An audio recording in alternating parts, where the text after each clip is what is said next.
seat. Tonight, I have the professional, international, the most amazing compare in the industry, Oida Bola Fawe. A round of applause for her. Thank you very much for that. And of course, I am not hosting alone. I'm hosting with the amazing and delectable Elaine Taiwo. Please, a round of applause for her too. All right, so the theme for this Jawa Rise of Legends is Africa's travail and triumphs. Moving forward, learning from the past. And of course, we know that we have amazing and some of the finest speakers in the University of Ibadan to walk us through these particular topics. So right about now, we'll be introducing the faculties in this particular round of 10. Please, a round of applause if you know your faculty is ably represented. All right. Okay, so tonight we'll have some faculties that proceeded from the last round. This is the second leg of the faculty round, and without further ado, we'll be moving on to from the Faculty of Public Health. Faculty of Public Health, are you here? Please encourage yourself. Faculty of Public Health, are you here? All right. Thank you so much. We have the first speaker from the Faculty of Public Health. Ladies and gentlemen, a round of applause for your own Adegoke Umar.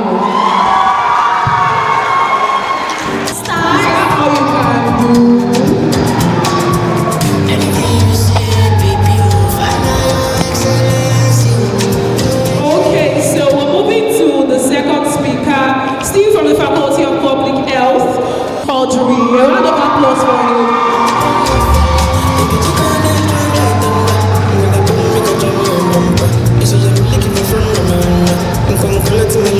All right. Faculty of Agri, are you here? Faculty of Agriculture, are you here? So give it up for your first speaker, Akitunde Iwaloye. Please, a round of applause as she comes up. A round of applause for her now. Mr. Money no dey waste time, Mr. Money want to ease your mind. Say baby to find out the two shine unaka.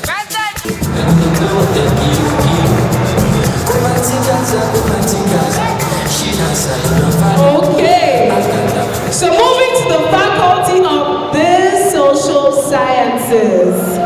Are you not here? Social Science. Your first speaker, a round of applause for Akonde Omobo Bola James. A round of applause for.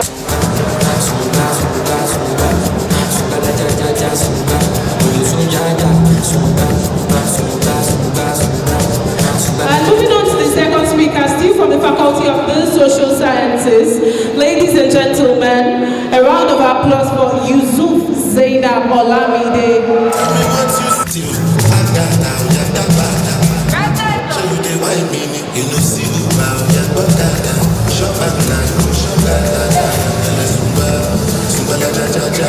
I don't know if I'm the only one feeling this. Some of you are not excited your faculties made it to the next round. Why now? All right, so Faculty of Technology, are you here? This one did not even show up for their stars. Hey. Is that how you support your role? Wow. Okay, all the way from Faculty of Technology, please give them a round of applause as we make welcome Baba Time Peace Ashiwaju. You're doing great.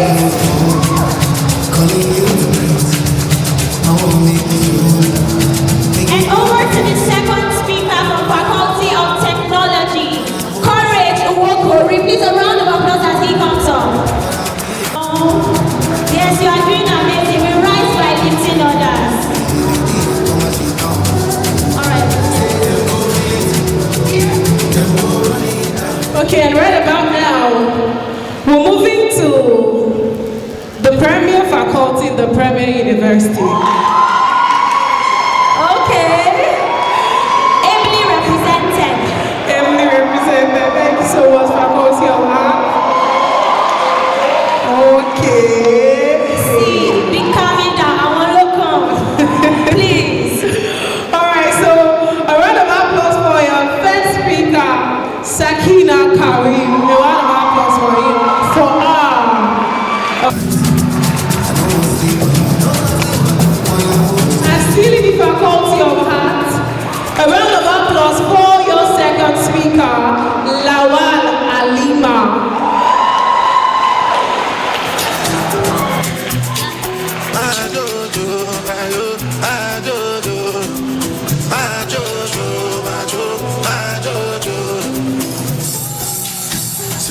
All right, thank you very much. Just a little bit of alcohol and a little bit of cigarette. I'm already singing red. I'm already continental, international. Okay, thank you. Moving on to the next faculty. The faculty of the Supreme. I don't know. Faculty of Law. A round of applause for your first speaker, Ido Ademola. Okay, still in the Faculty of Law, your second speaker, Naomi Okocha. A round of applause for her.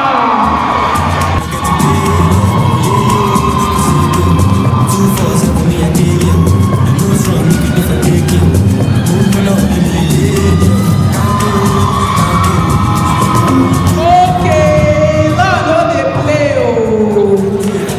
All right, so we're moving to the next faculty, Faculty of Renewable Natural Resources, R&R. Okay, I love the energy. A round of applause for your first speaker, Oyedijo Olarewaju.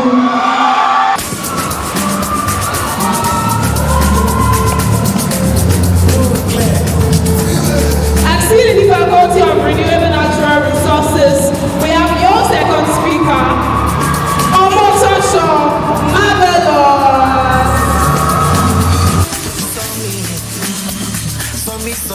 Okay. It's okay. All right. So, ladies and gentlemen, over to these faculties I am calling. Please pay special attention because both faculties are speaking against the motion. They are speaking against the same topic. So please make welcome the Faculty of Pharmacy. Faculty of Pharmacy, are you here?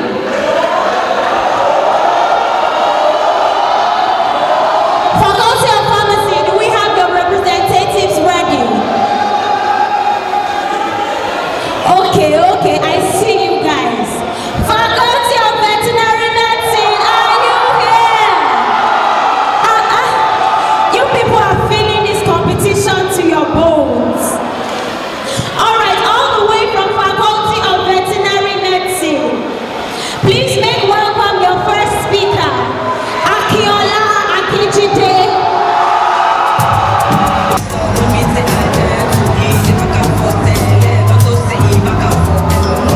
With that same energy, welcome your second speaker, Clinton Shino.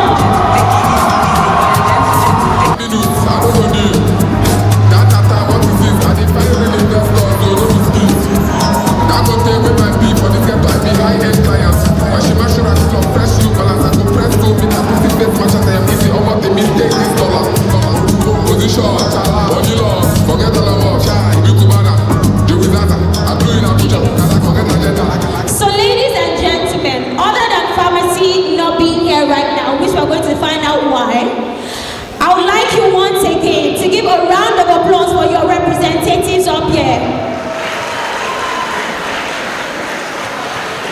So now I'll be announcing the judges for this particular round of 10 amongst the faculty. So first, I want you to give a round of applause for Mr. Temitope Ishola. Please, a round of applause. Next, I have here Mr. Shola Fagorosi. Please, a round of applause for him. And our chief judge for this evening, please, a round of applause for Dr. Akitela.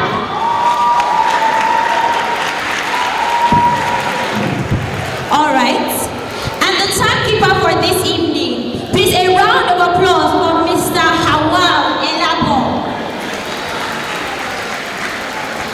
Okay, without further ado, I would like the chief judge to please come up here to give the moderation for this evening's round.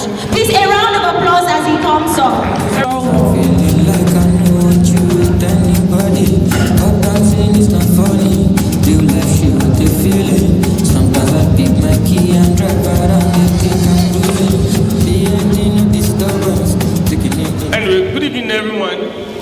I think it's a commendable thing that the atmosphere is this electrifying Without wasting your time, the modalities we have are still the same. We have about 8 different points that we'll be using to carry out our judgment of the speeches. First of all is appearance, and we have 5 marks for appearance. Content and facts, 30 marks. Persuasiveness, 10 marks. Logic, 10 marks. Refutation, 10 marks. Time management, 5 marks. Structure and organization, 10 marks. This will give us a total of 100 marks. So these are the modalities we'll be using for judging the debate for today. We look forward to having a swell time here. See you at the end of the matches. Thank you very much. Please, a round of applause for our Chief Judge. Your faculty's success depends on him. A round of applause for our Chief Judge.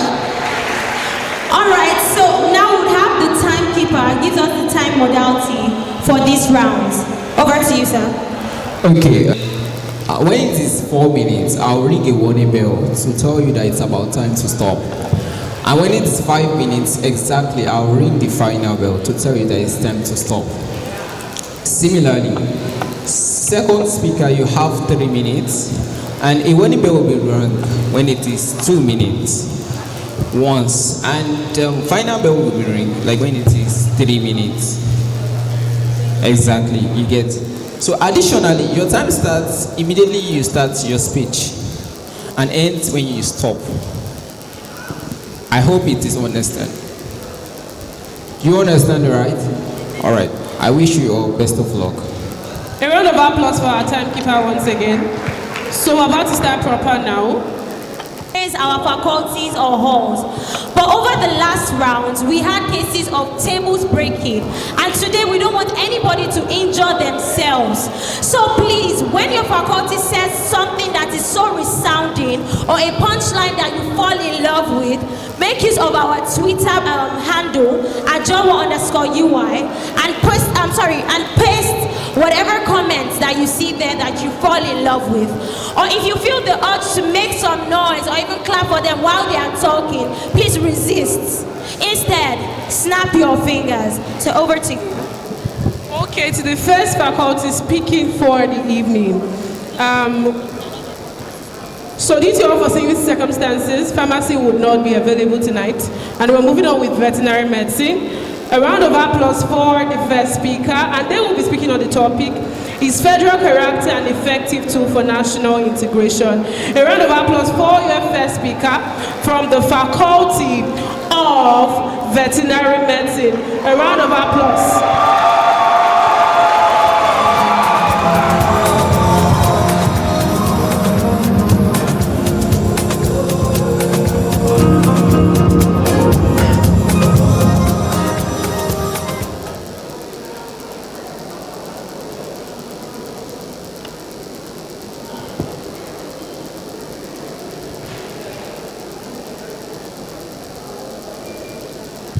According to the 1999 Constitution of the Federal Republic of Nigeria, federal character refers to the policy of ensuring that appointments, admission, and other opportunities are distributed fairly among different states, ethnic groups, and regions in Nigeria.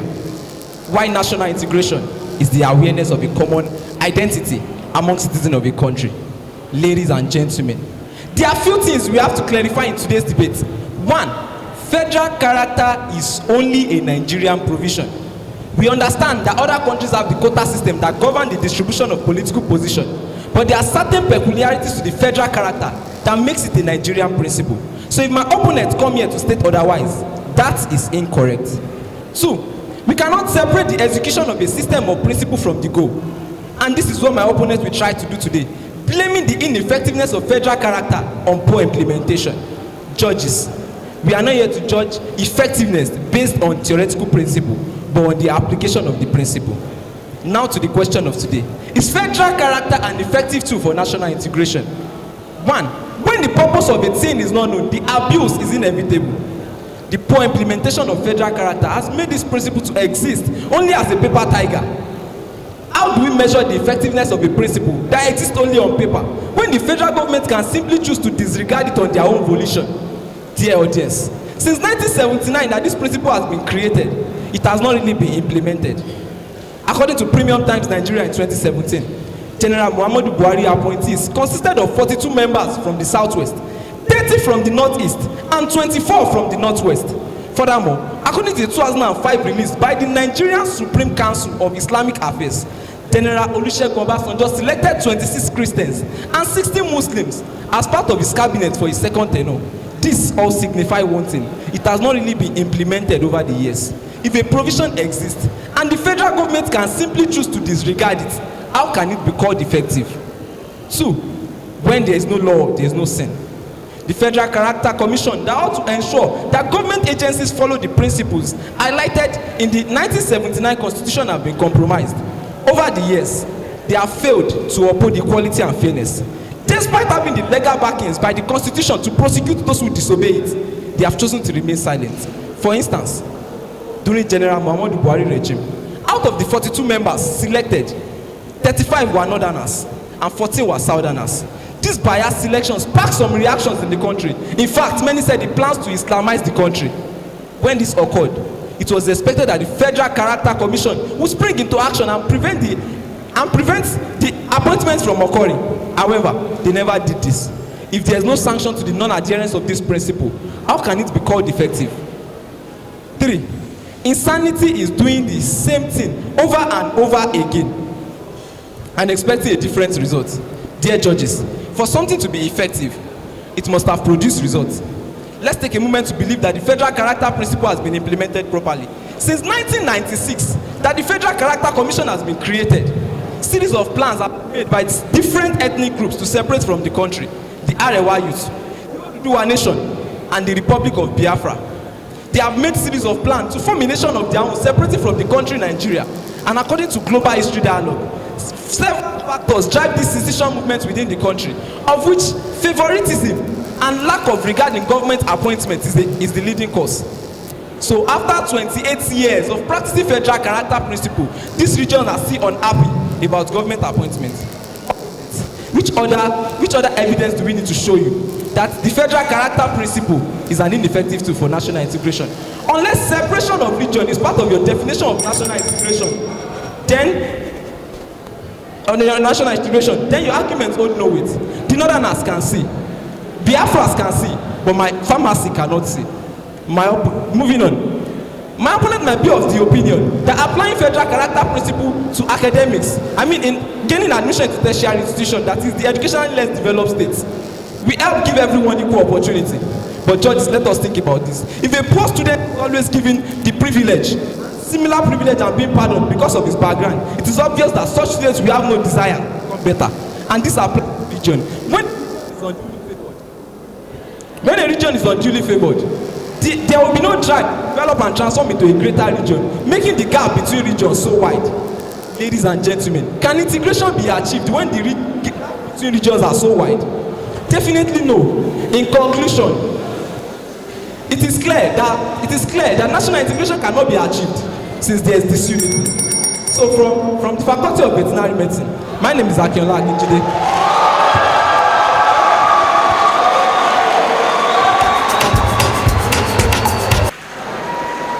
Thank you very much. Ladies and gentlemen, I understand you are excited, but we already said it. If you are excited, please do not murmur or clap. Please snap your fingers. Alright, so still on the topic, is federal character an effective tool for national integration? Since pharmacy is not here, please give it up for the second speaker from Faculty of Veterinary Medicine, Clinton Shalom.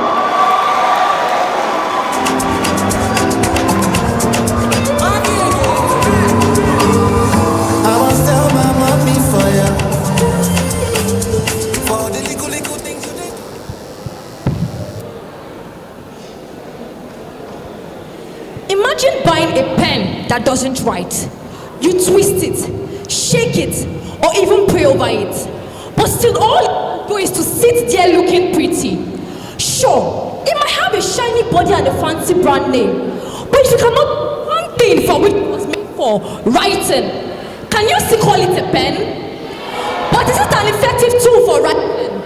Ladies and gentlemen, in the same way, if the federal character system cannot achieve its primary purpose of uniting Nigerians for national integration, then it is as ineffective as the pen. It may look good on paper, but utterly fails in practice.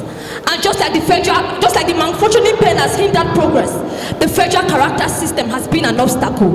Dear judges, if you are ever going to be a team, accepting the federal character system as an effective tool for national integration, then it must pass 3 critical tests. Test 1, the focus test. The major focus of the national integration is to ensure that unity is achieved by giving a sense of belonging to every group. However, the federal character system fosters a sense of belonging to every region, where Region A demands for more power because they have the Minister of Power, or Region B asking for more protection because of the Minister of Defense. So you see, this proves the inefficiency of the federal character system because unity is neglected and the very purpose of integration is not achieved. Test 2, the conceptual test. Ladies and gentlemen, there are 36 states in Nigeria with over 256 ethnic groups and 521 different languages, according to the Ministry of Foreign Affairs. Furthermore, Section 14, Article 3 of the 1979 Constitution says that there shall be no predominance of persons from a few states or a few ethnic or sectional group in a government or any of the agencies. This means that ideally, each group should be given a fair chance of federal appointments if the threshold of the federal character were to be considered. However, recent appointments have been dominated by the 3 major ethnicities, neglecting the minorities. Counterproductive, isn't it? Test 3, the merit test. According to a paper published by the Management of Research and Behavioral Journal on the impact of the federal character system on public service, the federal character policy introduction and implementation have not so in bringing competent and motivated workers to the Nigerian public service, enhance administrative effectiveness and improve performance on the execution of government initiatives for long-term prosperity. Of what use is unity without growth? I understand if the pharmacists may be lost. If we prioritize the federal character system over merit, we tend to put the lives of our people at risk. And the very purpose of integration is not achieved. Because after decades of implementation, unity is elusive. Corruption thrives. Ethnic and regional tension persists. Mediocrity reigns. So dear pharmacists, if you were to be here, you should rest.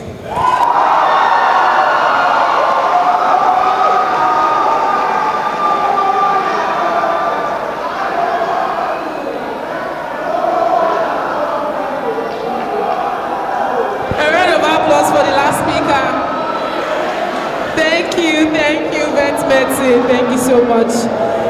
And moving on to the next faculty, Faculty of Public Health versus Faculty of Agriculture. They'll be speaking on the topic, is it in the best interest of students for the federal government of Nigeria to implement a minimum age restriction of 18 years for university admission? A round of applause for the first speaker of Faculty of Public Health, Adegoke Umar.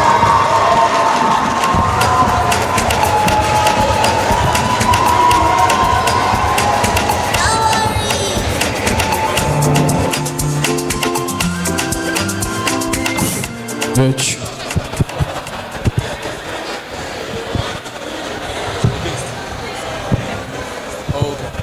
Sorry about that. The Faculty of Agriculture comes first. A round of applause for the first speaker of Faculty of Agriculture.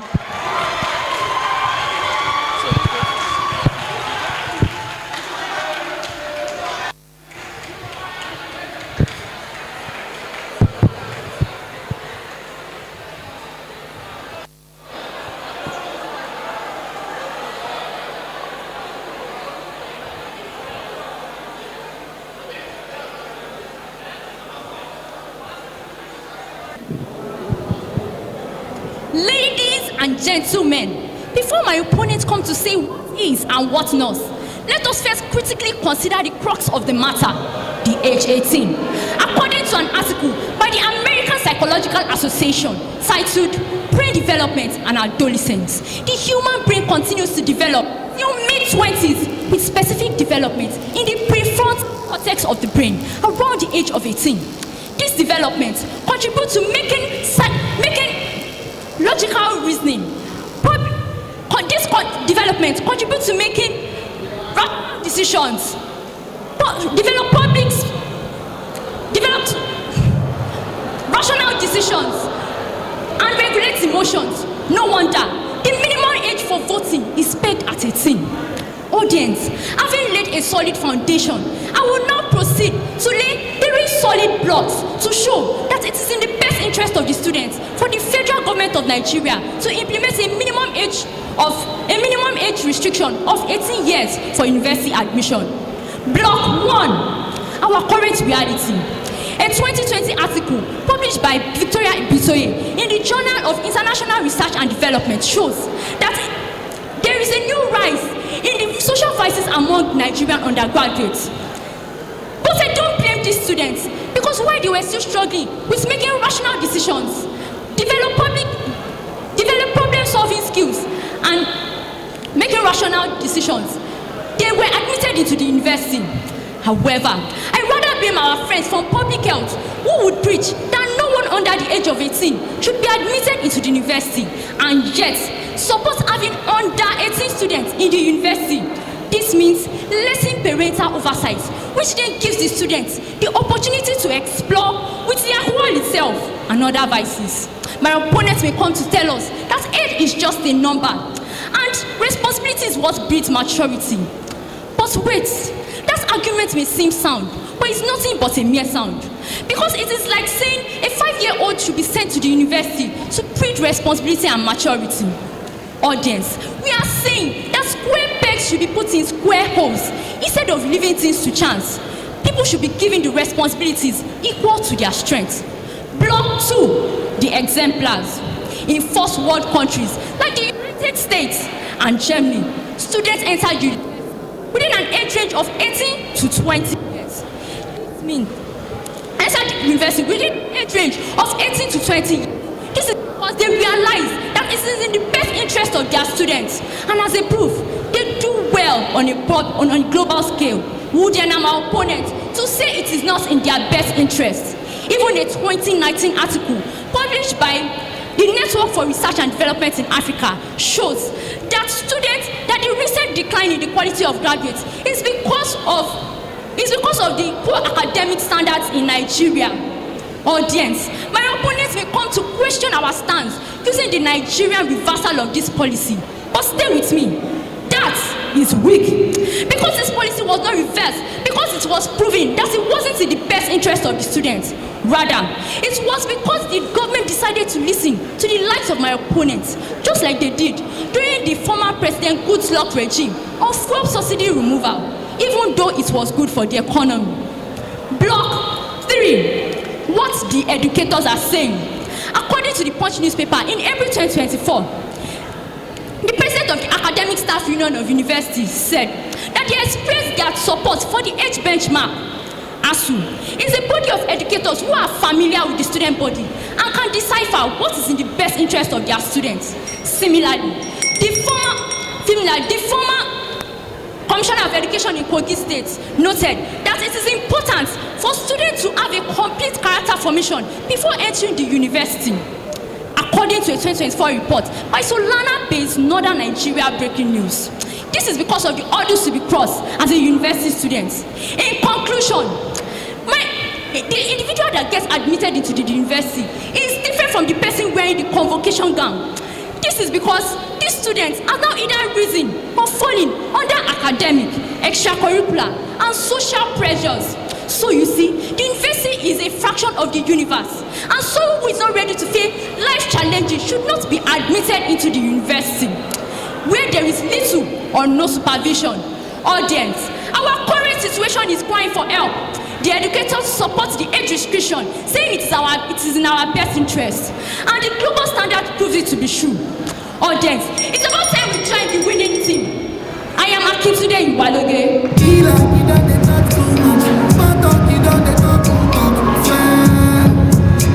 Faculty of Agri, please a round of applause for your first speaker. It takes months of practice for them to make it up here, and of course, they've done their best. So still on the topic, is it in the best interest of students for the Federal Republic of Nigeria to to implement a minimum age restriction of 18 years for university admission. So over to the first speaker from Faculty of Public Health that will be speaking against. Please, a round of applause for Adegoke Umar.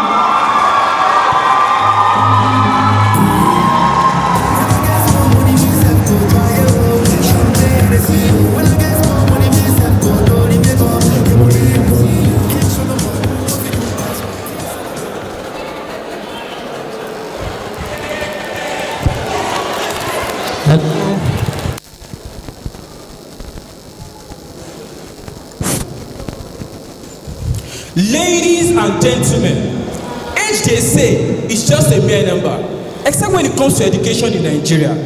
Today's debate poses us with a question which implies that brilliance, ambition, and readiness must wait until the magic age of 18. But I wonder, does the calendar measure student intellect or their potential to contribute to the society?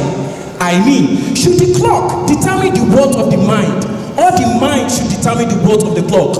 Judges, intelligent audience, to grasp the gravity of this claim and answer those questions, I will be guiding us through 3 critical stages on why the implementation of the 18 years minimum age restriction policy for the admission in the University of Nigeria is never in the best interest of students. Stage 1, the primary stage. This stage builds a case against this policy. Intelligent audience, we should all reflect to the fact that education is never a waiting game. It's a journey, one that begins early. Follow me closely. According to a report by UNICEF in 2021, it shows that foundational learning starts at the age of 2, and by the time most Nigerian students are 15 or 16, they would have completed secondary school with academic rigor. This will lead us to a 2022 report by the Nigerian Bureau of Statistics, which shows that 70% of these students completing secondary school at the age of 16 are ready for university. And this report further revealed that forcing students to wait 2 more years will waste their potentials and increase the risk of losing focus or even developing apathy towards education. Furthermore, according to a report by the SBM Intelligence in 2021, it reveals that students like Alia Sabo in America, who graduated with a bachelor's degree at the age of 10, became a professor at the age of 19 and currently holds the world record of youngest professor. This clearly demonstrates that intellectual capacity is never defined by age, and the Americans are seeing it. The British people are seeing it. But instead for our opponents to see it and follow who no road, they are busy leading us to the bush. Secondary stage 2, the secondary stage. This stage reveals the arm of this policy. How? According to a report by UNESCO's Global Education Monitoring Project in 2021, it shows that countries like India, where students enter university as early as 16, excel on a global scale and become global leaders in fields like technology, medicine, and engineering. In contrast, my opponent will be stifling young talents by delaying their academic journeys. Furthermore, according to an article published by the Educate a Child Initiative in 2023, titled The Impact of Early Education on a Global Scale, highlights that delaying educational progress leads to brain drain, demotivation, and financial stress on families. With this, can we still say that this implementation is for our best interest? My opponent might come to argue to say that the delay ensures maturity, but let them know that maturity comes from experience, not age. Age does not limit capability, and it certainly should not limit opportunity. But it seems that the only thing immature here is my opponent's understanding of education. Well, it is not their fault. I only blame the educators for not doing their job and allowing these farmers qualify to this round. Third stage, the tertiary stage. This stage reveals the flaws of this policy. Intelligent audience. Let's still reflect on the article published by the Educate a Child Initiative in 2023, which shows that countries like the United States, where universities encourage early admissions, experience exponential growth as these students later comes to contribute largely to the economic growth and the development of the country. So you see, by imposing a blanket age restriction, Nigeria risks losing its brightest minds to other countries who recognizes and nurtures young talent. Moreover, in today's digital age, youths as young as 14 are launching tech startups, solving global problems, and participating in groundbreaking research. By forcing capable students to wait unnecessarily, Nigeria risks becoming irrelevant in a fast-paced, innovative world. So when my opponent comes to stage to sing us the hymns of implementing this policy, just see them as Jawa choir, singing off-key, or better still, out of tune with reality. They might still come to say that under 18 students are not emotionally prepared for university. But let me remind them that the University of Ibadan, where they currently study, admits students at the age of 16. So, are they saying their education is flawed? Or they are just merely hypocrites of the do as I say, not as I do mantra? Do as I say, not as I do mantra. Honorable judges, the fact speak for itself. This policy wastes times, stifles potential, and hold our natures back in competing in the global stage. Education should be about merit and readiness, not age. In conclusion, ladies and gentlemen, if after all these logical facts I've stated, my opponents still don't see why this policy is never in our best interest, then it is guaranteed that after today's debate, the only road they will see is back to their faculty, not ISIS.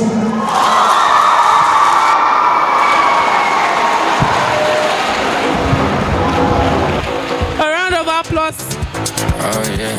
A round of applause for Yeah. a round of applause. Oh yeah. Okay, so we're moving to the Faculty of Greek now. A round of applause for the second speaker, Philade Michael.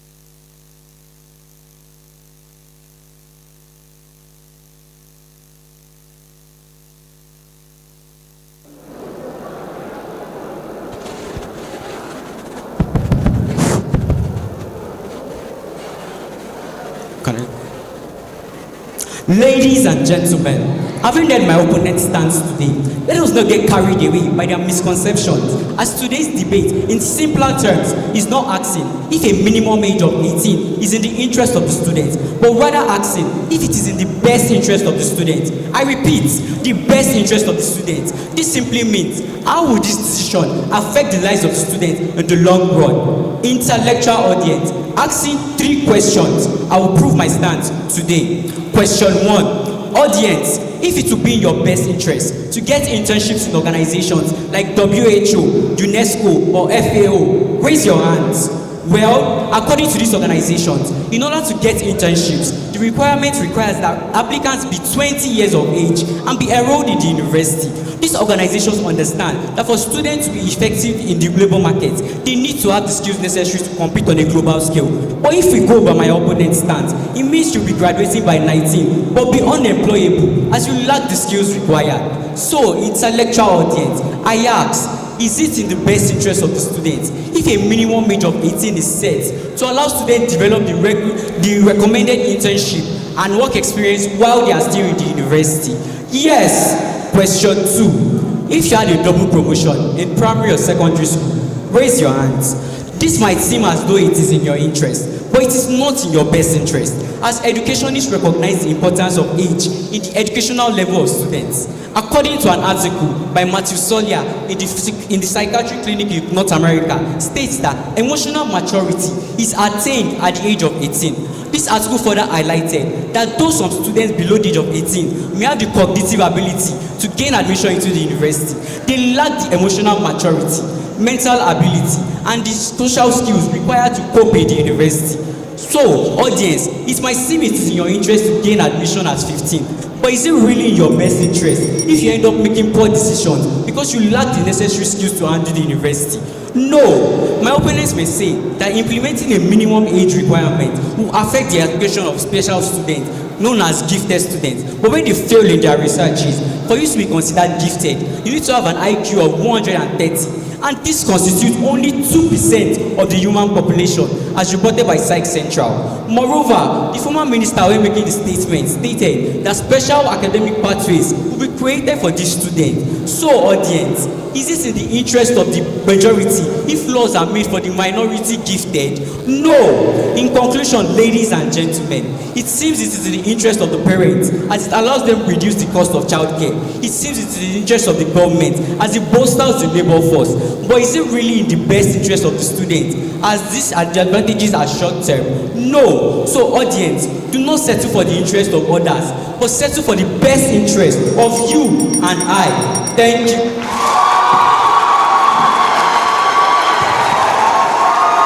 Ladies and gentlemen, like the team for Jawa says, we are focusing on Africa's travails and triumph.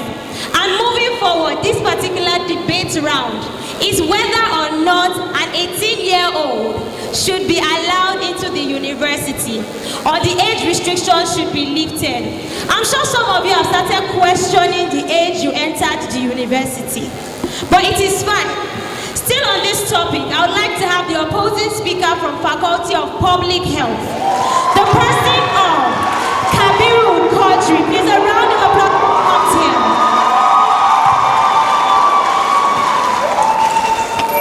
Girls in my crib, 0 Snapchat, 0 Instagram, 4.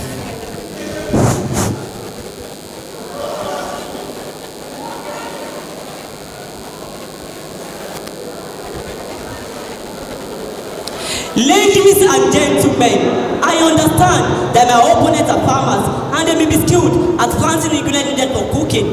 But today, we'll be having a cooking class. We'll be cooking a delicious meal with just 2 ingredients for you to understand better why it is not in the best interest of students for the federal government of Nigeria to implement a minimum age of restriction of 18 years for university admission. Ingredient 1, internships and opportunities. Esteemed audience, internship are critical pathway for addressing both unemployment and non-availability in Nigeria, and that is why a report from PwC revealed that nearly 85% of Nigerian graduates of age 20 to 21, that is, that gained admission at the age below 18, are involved in internship of training program, which serve as a stepping stone for securing full-time employment. This is not because they are extremely brilliant, but just because they meet the age requirement set up by the organization. So we see the federal government imposing a minimum wage restriction would deny students of this great opportunity. Further, what's the youth unemployment? Audience, it only appears that this farmer have come with a family to plant their point. But sorry, dear Faculty of Agriculture, what is needed in today's debate is not your tool, but your intellectual machinery. So to my audience I ask, is this denial in the best interest of students? No, it is not. Ingredient 2, innovation and productivities. Ladies and gentlemen, according to a 2018 report by the World Economic Forum, countries with early university admission policies that allow students below the age of 18, such as Finland and Singapore, have higher rates of innovation and workforce productivities. These countries also experience faster economic growth as younger individuals are able to enter university admission earlier and contribute to the country economic sooner. My opponents may argue this by saying there are no structures here in Nigeria like other countries. But judges, today's topic is simply saying federal government implementing, which means putting everything in place for the policy to happen. So we see that Nigeria, described by World Bank and Global Innovation Index as a country with low productivity and poor innovation, will be at a disadvantage. And this is not in the best interest of students, as their growth, contribution, and success will be delayed. So dear audience, I ask again, is this denial in the best interest of students? No, it is not. Distinguished audience, a study by the University of California, Berkeley 2016, indicated that the brain prefrontal cortex, which is responsible for executive function like planning, reasoning, and decision making, which should determine the cognitive ability of an individual, is sufficiently developed in students below the age of 18. This hope that my opponents will have to point if they pretend to be concerned about the cognitive ability of an individual, because denying students with a developed prefrontal cortex, which thereby can undergo the demand of university courses, is never in the best interest. In conclusion, ladies and gentlemen, Before I take my leave, I leave with this question, with this thought. Instead of restricting students below the age of 18, why don't you focus on restricting my opponent in participating in the future job war? And to my audience, with this decision, be in the best interest of students. Yes, it is. We say yes. If they reiterate it, some of you will not be here. If that's a lawsuit, you know, but it's all right. A round of applause for the speaker once again. And we're moving to the next faculty. Faculty of the defending champions and the faculty of the social sciences. So we have the faculty of tech and the faculty of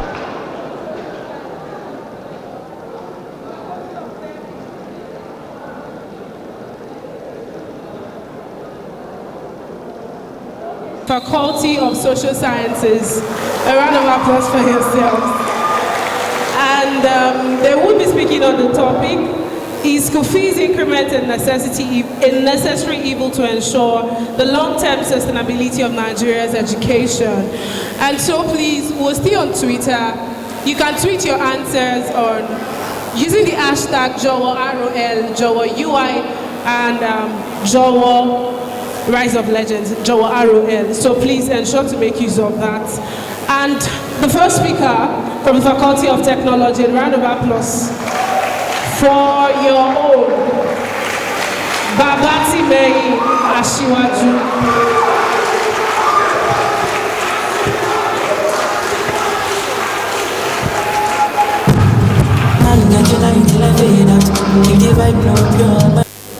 Ladies and gentlemen, welcome on board Flight Tech 747. This is your captain speaking, and in a moment, we'll be ascending into the realms of higher logic. Please, fasten your seatbelts and get ready for takeoff. First, let's hit the runway. Today's debate is asking if school fee increment is a necessary evil to ensure long-term sustainability of Nigeria's education.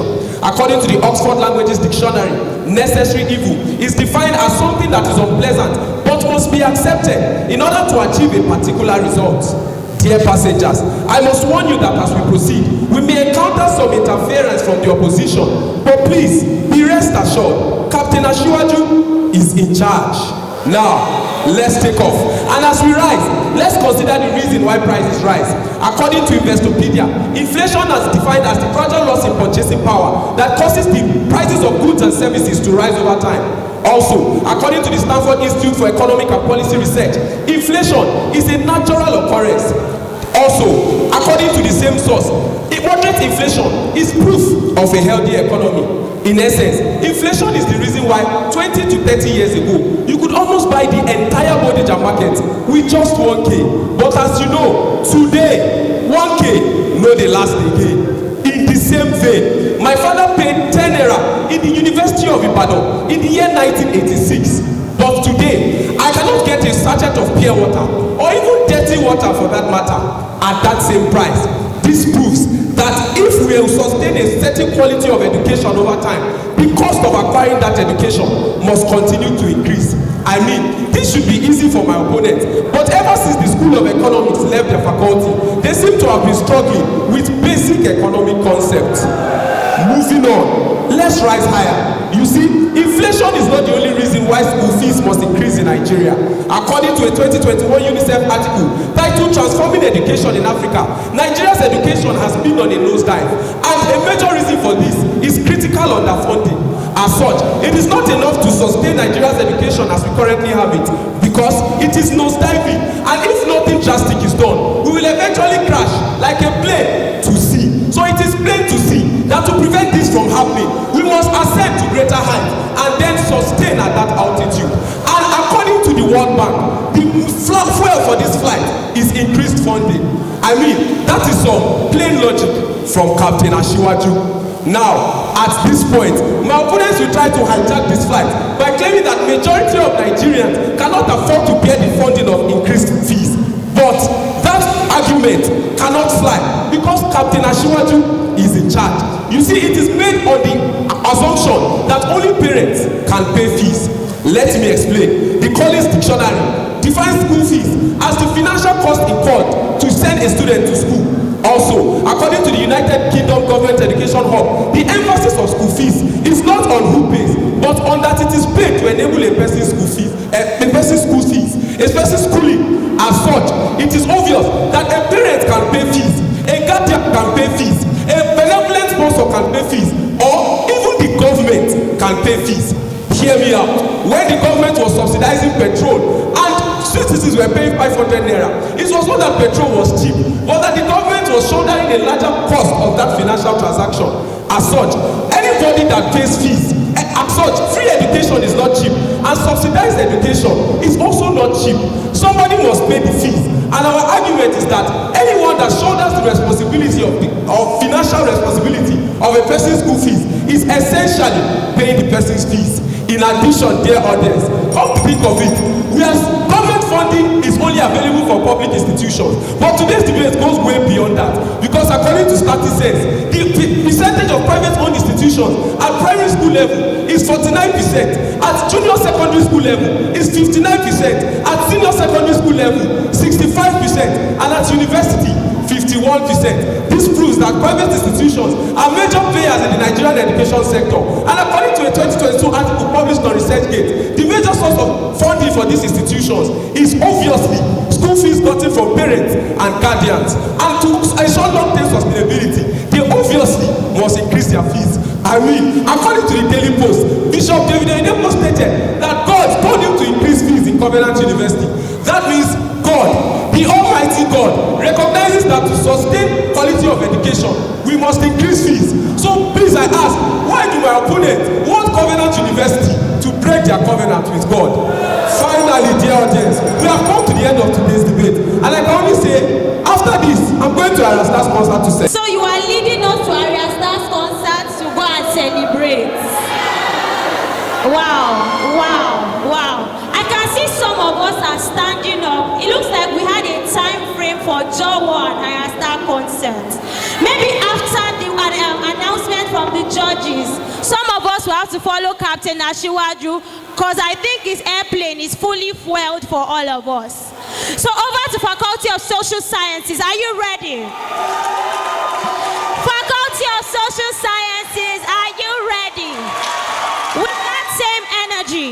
With that same energy, give it up for your first speaker, Akande Omobobola James.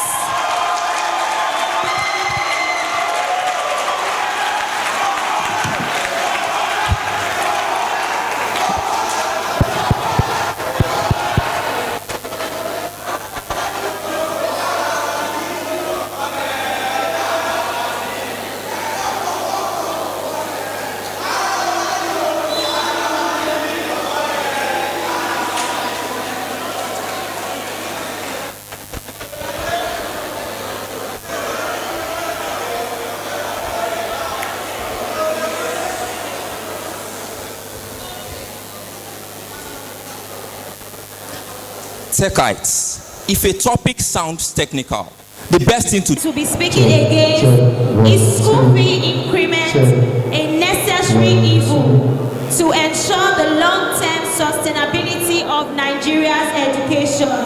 Faculty of Social Sciences, please make welcome once again Akande Omobobola James.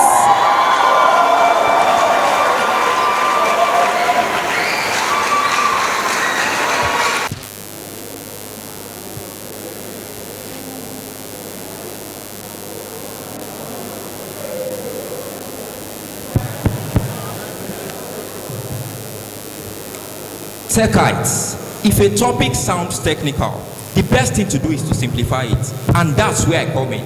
To show you why school fee increment is not a necessary evil for the long-term sustainability of Nigeria's education, I'll simplify the details one after the other. So pay attention. One, school fee increment. According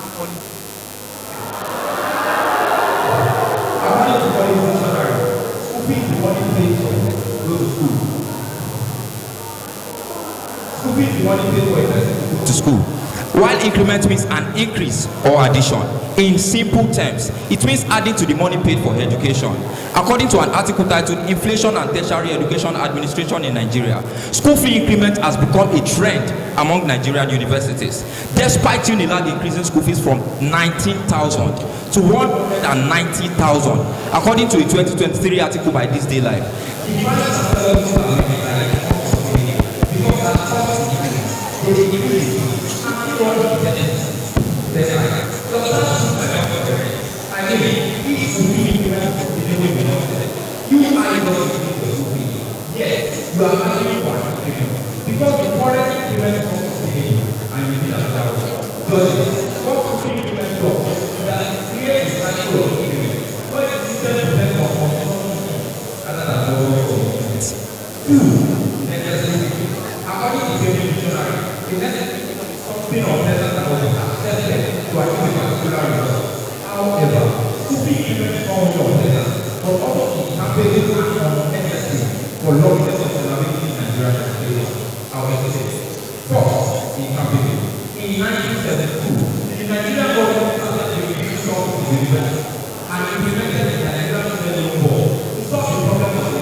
Applause for the last speaker. A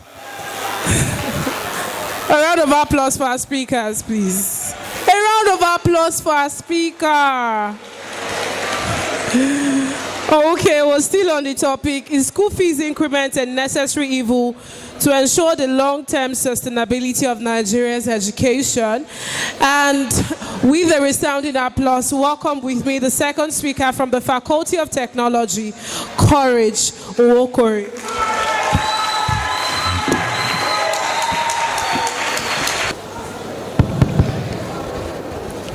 Ladies and gentlemen, it's my pleasure to inform you that the Faculty of Technology has regained control of this plane. Hi, I'm your co-pilot, and I have just one job: to ensure a seamless ride to our destination. To continue this journey, let us re-emphasize our stance in today's debate. According to a 2021 article by the UNESCO Digital Library, civilizations have constantly evolved, and education has had to evolve to accommodate these changes. Now, according to Britannica, sustainability is the long-term relevance of human systems, which means that as civilization keeps evolving, for Nigeria's education to remain sustainable, it must also keep evolving. And according to a March 2024 publication by the World Bank Group, this evolution comes with an increase in financial cost, and that is a burden someone has to bear, be it the parent, sponsors, organizations, or even the government. Dear passengers, we are currently at cruising altitude, so stay with me. Now, contrary to what my opponent would argue, we are not saying that increasing school fees will guarantee the sustenance of quality education. What we are saying is that it is a primary step. For instance, a man bitten by a snake needs immediate first aid, and even though going to the hospital is also necessary, that first aid is essential to save his life. In the same way, increasing school fees, though not a standalone solution, is a necessary step we have to make to ensure the long-term sustainability of Nigeria's education.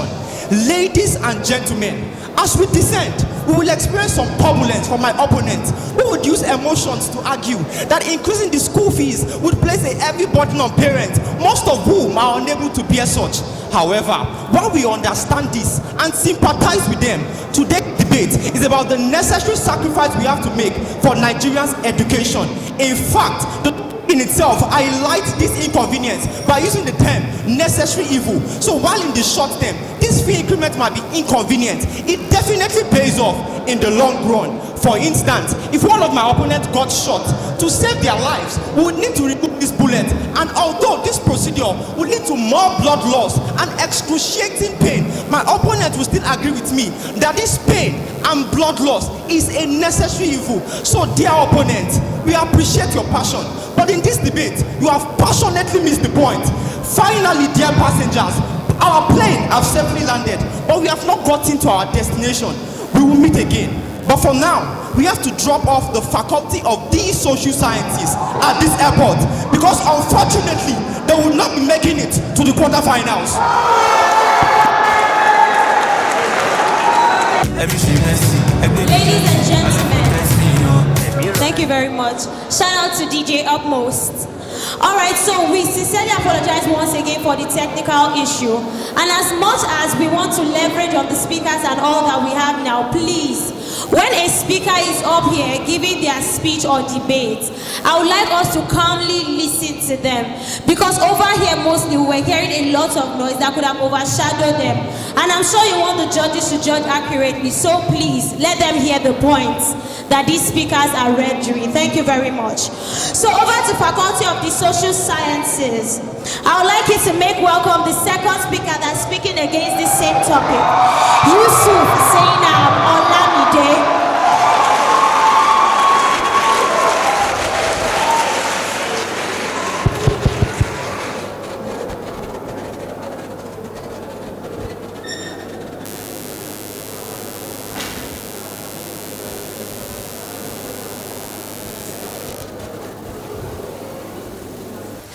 Judges, my opponents have taken a right step and 3 wrong steps.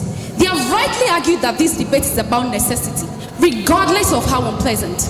But where they missed it is drawing a false conclusion that school fee increment leads to long-term sustainability. And in 3 minutes, I shall retrace those steps. First wrong step. They have argued that the necessity of school fee increment is evident in how private institutions are able to provide better quality education as a result of access to more funding. Judges, National Bureau of Statistics states that 63% 6 out of every 10 Nigerians are multidimensionally poor, meaning they lack access to basic survival needs. This increment only translates to less accessible education for the poor in the future. Audience, what my opponents are saying is that only the 6% of Nigerians who are able to afford private education will continue to enjoy quality education. And that is not sustainable, because according to a 2024 report by University of California, Los Angeles, sustainability is the ability to meet the needs of the present without compromising the future. Techites, if you lack understanding of sustainability, humbly learn from a social scientist. Second wrong step. They have argued that They've argued that school fee increment is always balanced with accessibility measures like NEL Fund in order to avoid excluding lower income students from education. But that itself is not sustainable. Section 16 of NEL Fund Act states that government will provide loans only when it has the funds, meaning many students' education will stop because the government is broke. Even when there is money, the continuous increase in school fees and the corresponding increase in debt on students will discourage many from pursuing education in Nigeria. Take the United States, for example. According to Brookings, over 40 million people are struggling to repay a student loan debt of $1.7 trillion. A huge problem on the government and even the debtors themselves. It has failed to be sustainable in a working system, and we fail too woefully in Nigeria without working systems. Third wrong step. They have argued that school fee increment guarantees quality education, and what matters in the long run is quality and not quantity. Such audacity. Judges, Punch newspaper reported that one index of measuring quality education is literacy rate, and Nigeria's literacy rate is currently 59.57%. Dear opponents, you clamor for increment in school fees to provide quality education, when the measure for that, which is the total number of educated people, will reduce as a result of increments that you promote. So what exactly is the point of your argument? They will try to appeal to emotions by claiming that increment also favors lecturers, since it will improve their pay and better quality of life. But don't be swayed by that faint argument, because just November, Tribune Online reported that 90% of ASU members nationwide approved for a strike, despite increments in school fees in various institutions. In conclusion, defending champions, now that I have retraced your steps, let's put you on the right track. Now, take 3 steps back and walk out of Jowo.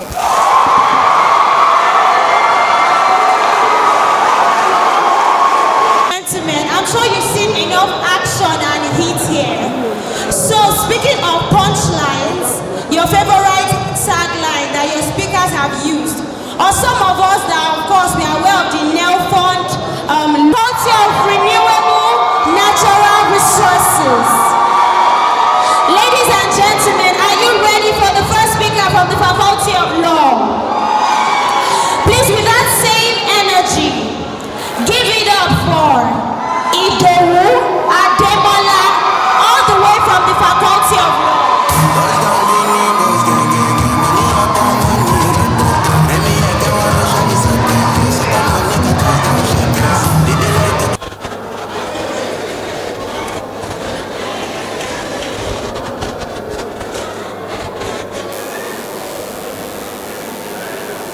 Audience, you will enjoy this debate, I assure you. But I need you to pay attention, because by the time I'm done, the loud applause that will follow will not be from the random Jowo bands, but of a clear understanding and support for our stance. To begin, let's lay 3 layers of truth. 1. According to Britannica, 2 things define federalism. 1. The existence of a supreme constitution, and that this constitution divides power between a central government and component units. So, what is not federalism is that government power is not shared. Instead, it is resident at a single spot, the center. 2. Governance structure involves a breakdown of power. It is different from forms or systems of government, like parliamentary or democracy, etc. Because any of these systems still adopt either the federal or centralized structure. 3. This debate simply asks that, considering the Nigeria we know, should we rather practice federalism or adopt a single central authority?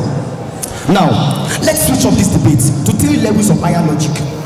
Level 1. Aside just being the best structure, federalism is in fact the only reasonable option for Nigeria. It is custom made for any nation that is either multicultural or overpopulated. Guess what? Not only is Nigeria overpopulated and multicultural, it is in fact multi-religious and multilingual. Even now, with states and local governments, we constantly hear of the clamor of minorities. What then happens when all we have is a single central government? Short women wear heels. Bald men scrape their heads. It's not rocket science. Everyone adopts options that manage their weaknesses, not magnify it. Now, my opponents may argue that in a centralized structure, there are counties and provinces for the grassroots. Fact is, they lack autonomy because they are largely figureheads of the central government. An heterogeneous society like Nigeria needs a federal government that can hold the nation together, and yet limited enough to allow state governments some constitutional autonomy. So for us, federalism is an imperative, not an option. Level 2. A centralized structure promotes dictatorship. I'll explain. In a federalism, the constitution is supreme because if it divides power between two persons, then the recipient of that power cannot be more powerful than the giver of the power. Conversely, any random GS 103 student knows that in a centralized structure, the central government is supreme because it owns all the power in the state, not even the constitution, which is flexible and easily amendable by any government. This sounds ordinary, but it has far-reaching effects. They say power corrupts, and according to the Nigerian Corruption Index, an average Nigerian is already corrupt. So what if he has power, or ultimate power? Consider the countless attempts by the federal government to override other levels of government. What then happens when it becomes the supreme authority? If anyone still dreams of a better Nigeria under a centralized government, even Joseph the dreamer will tell some of his patients to wake up from their dream and face reality. Level 3. Federalism promotes efficiency. Urgency. Like division of labor promotes efficiency, so does division of power too. It helps state government to focus on their issues with context-specific and precise solutions. The nature of the central government to adopt a one-cap-fits-all strategy is usually ineffective. Besides, federalism also better addresses multifaceted issues, and because these issues abound, a federal structure is our best bet. Now, two sharp reporters. My opponents would argue that federalism has led to imbalanced development throughout Nigeria because some states are better in infrastructure while others are struggling. The actual question is, what's the utility value of equal development? Consider the countless federal government projects that are left unattended. Are we supposed to leave the equal development of Nigeria to this same central government? I mean, leaving the state government who have paid the price of development. It's like saying that it's better for us all to be poor than for some to be comfortable and others poor. Unless you failed UI Pusutiemi or almost failed and found yourself in R&R, that point shouldn't make sense to you. Besides, even in a centralized structure, there's often unequal development because according to World Atlas, different factors contribute to the development of the states, like migration and cultural belief. They would also argue that Nigeria has tried federalism and it has not solved that problem, so an alternative must be the solution. Now we all see, the fact that there are two R's in R&R does not mean the argument to be reasonable.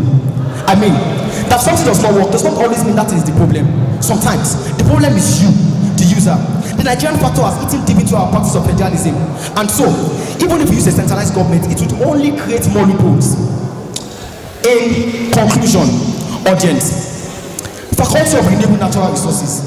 You have met the Faculty of Law twice in the last 2 years and have lost both times. I know they say winners never quit, and I wish I could tell you to keep your dream of being the Faculty of Law alive.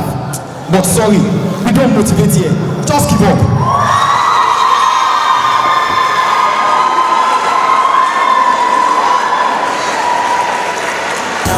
A round of applause for the last speaker. And now from the Faculty of Renewable Natural Resources, still on the topic, is federalism the best governance structure for Nigeria? A round of applause for the first speaker, Oyedijo. Splash on the and I see you down it. Splash on the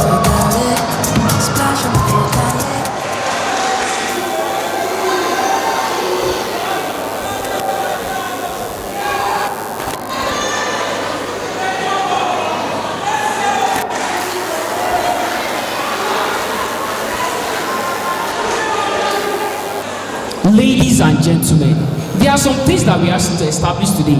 Things like, what is the true basis of federalism? If it truly gives us what we want in Nigeria, and if our opponents really thought about this topic before coming today. So, let us establish this by asking some questions.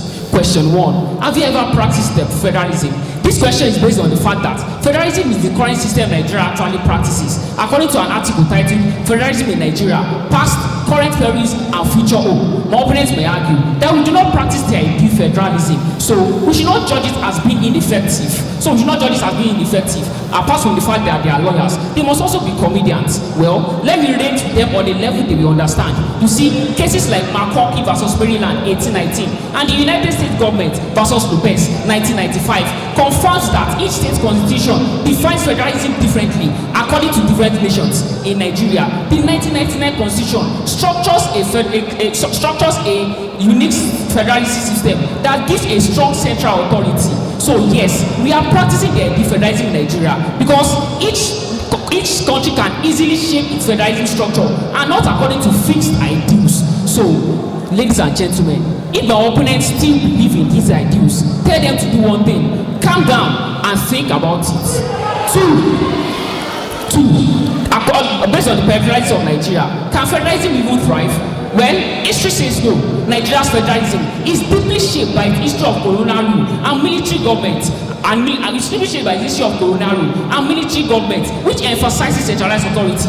According to Professor Rotimi Suberu in his article titled Federalism and Ethnic Conflict, it was stated that the colonial government established a centralized administrative structure, which made them to monitor or control the ethnic diversity that we have in Nigeria, laying a foundation that persisted post-independence. Furthermore, the military government reinforced decentralization. By diminishing regional authority. Also, as argued by legal scholar Ayo Ajomo in his article titled Federalism, Ethnic Politics, Religion and Society, it was stated that this historical centralization undermines the power of democracy to look about unity and diversity. So what we are saying here is that federalism is not the best structure that we have in Nigeria, and history has confirmed it. And if my opponents still do not believe so, tell them to calm down and think about it. Question 3. Does federalism promote efficiency and government accountability? According to an article titled Efficiency and Accountability in Public Sector, Efficiency and Accountability for Public Sector Revenue and Expenditure, it was stated that one of the present issues we have in Nigeria is the lack of accountability and government efficiency, which hampers our development, leading to corruption, which is the cancer that has been killing Nigerians daily. You see, federalism does not inherently promote efficiency and government accountability. Federalism might promote the centralization of government, promising local government authority. However, it has fostered corruption at both federal and state level. It has fostered corruption at both federal and state level. Governors now have considerable power, with minimal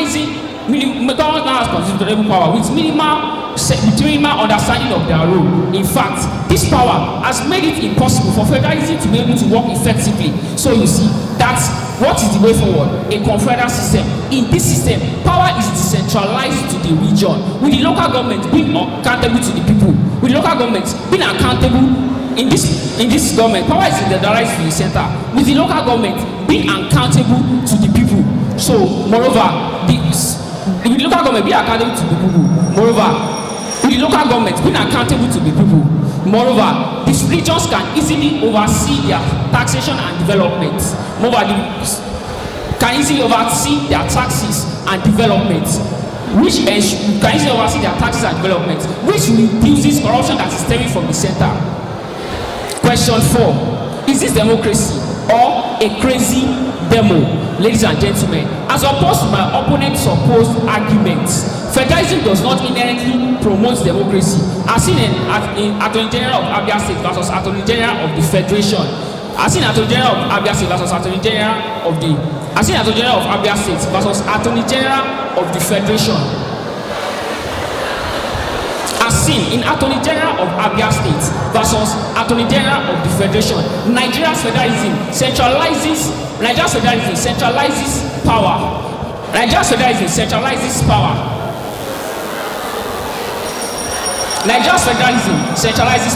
So it does not make sense that we will say that because Nigeria's federalism centralizes power.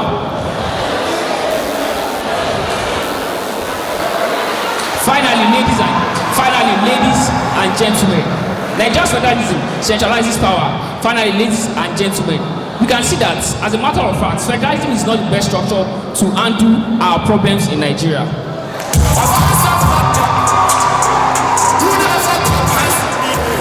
Thank you very much. So before I proceed to calling the next speaker, one AirPod was found at the back. So if you're looking for your AirPod or your AirPod is missing, please meet with me backstage. Thank you very much. So from the Faculty of Law, still on the same topic, is federalism the best governance structure for Nigeria? Give it up for Naomi Okocha. Monday morning talking about me while I'm making money.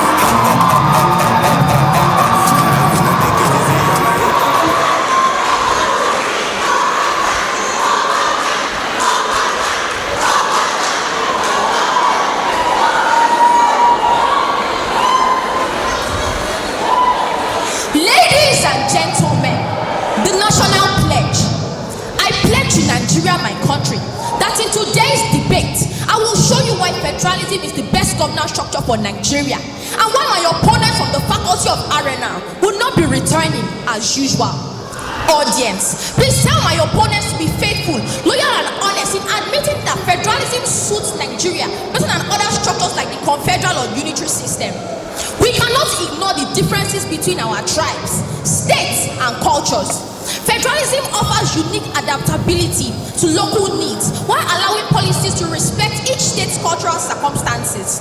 Political scientist Daniel Ilaza emphasized that federalism works better in diverse societies by balancing unity with local autonomy.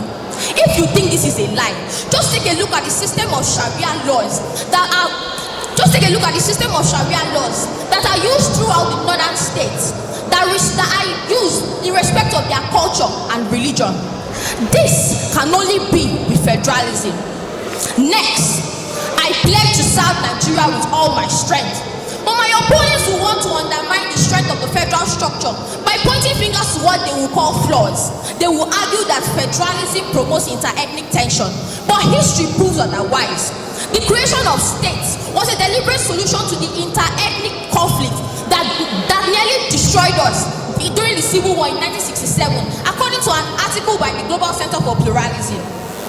Federalism balances ethnic interests and reduces conflict risks, as noted by Professor B. Omar Boise in his book titled Federalism in Nigeria Under the Presidential System. So you see, it worked then, it is working now, and it will always be our best framework. Now, imagine a Nigeria with centralized powers. Minority tribes like the Tiv are already facing challenges like Fulani attacks in Benue and victimization in Nasarawa.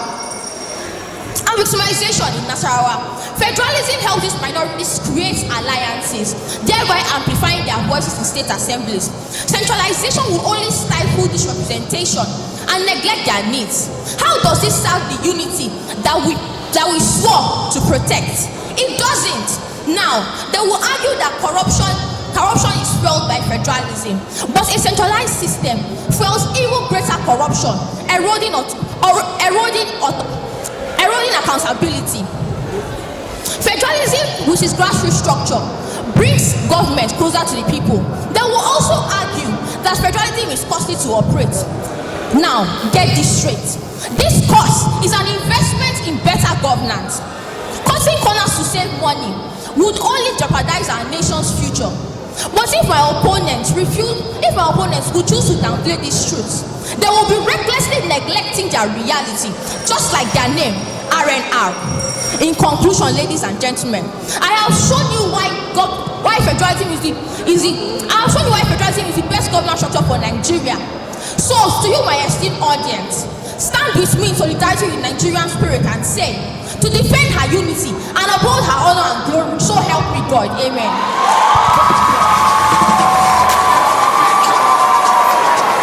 Amen. A round of applause for our previous speaker. A round of applause for her. And now moving to renewable natural resources, we have the second speaker, still on the topic. Is federalism the best governance structure for Nigeria. Ladies and gentlemen, with a round of applause, make welcome the second speaker from Renewable Natural Resources, Marvelous.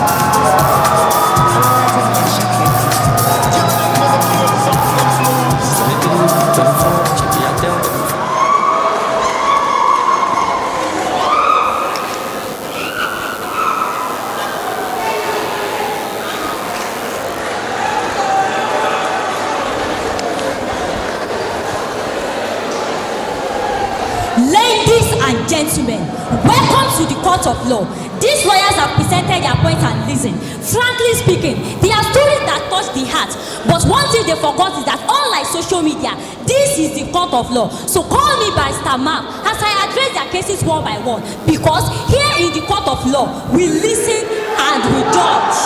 And firstly, according to Cambridge Dictionary, the word best is described as the most effective, suitable and satisfactory option. So therefore, according to the definition, federalism can only be the best option for Nigeria if it fulfills these three criteria. Now, let's examine the claim. Firstly, one, it must be the most effective. Ladies and gentlemen, has federalism been effective in Nigeria? According to United Nations, the primary goal of federalism is to promote national unity. But according to an article titled Fiscal Federalism in Nigeria, federalism in Nigeria has not promoted national unity as intended. Instead, it has increased ethnic and religious tensions and marginalization. This is obvious in how most Nigerians vote on the basis of ethnicity and religion during election. But if my opponents still insist, before they open their mouth to talk, please remind them that here in the court of law, we listen and we judge. Two, it must be the most suitable. These lawyers have claimed that federalism is the most suitable and hence the best, because Nigeria is a diverse country with multiple ethnic groups and culture. But unfortunately for them, according to United Nations National Development Program, there are many other factors to consider when determining the best structure for a country, such as economic development, resource distribution, level of civic participation, and stability concern. That is why we have many other countries that are diverse as Nigeria but are not practicing federalism. That's why we have many countries that are as diverse as Nigeria but are not practicing federalism. But when you consider other factors like economic stability and religious concern, it is more clear that federalism is not the most suitable for Nigeria. But if my opponents insist, before they open their mouth to talk, please remind them that here in the court of law, we listen and we judge. Finally, it must be the most effective. Ladies and gentlemen, these lawyers have claimed that the results we have after practicing federalism for 85 years in Nigeria is satisfactory. Obviously, this is a lie, because this is like the Faculty of Law saying that they are satisfied with participating in job work for almost 10 years without winning it once. But certainly, we are not satisfied with practicing federalism. So, if my opponents claim otherwise, remind them that this is the court of law, and here we listen and we judge. From the Faculty of Renewable Natural Resources, I am Omoto Shomabe.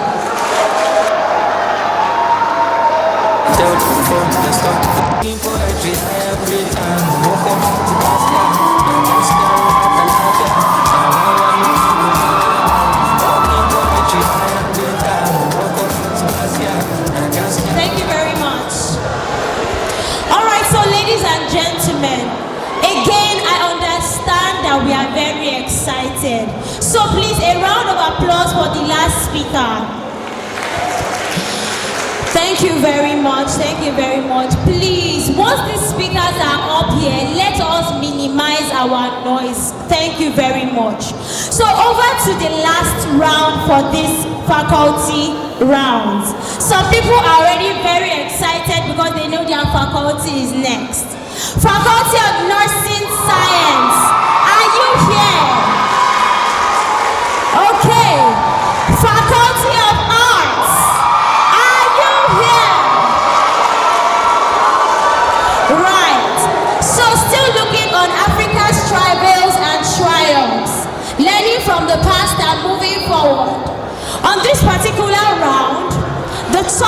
is voting should be made mandatory for citizens in democratic countries.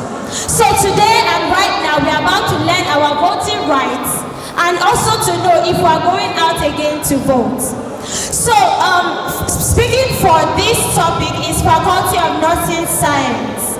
Please, a round of applause for the first speaker. Calm down, calm down. All right, give it up for Lillian Chinedu Asura.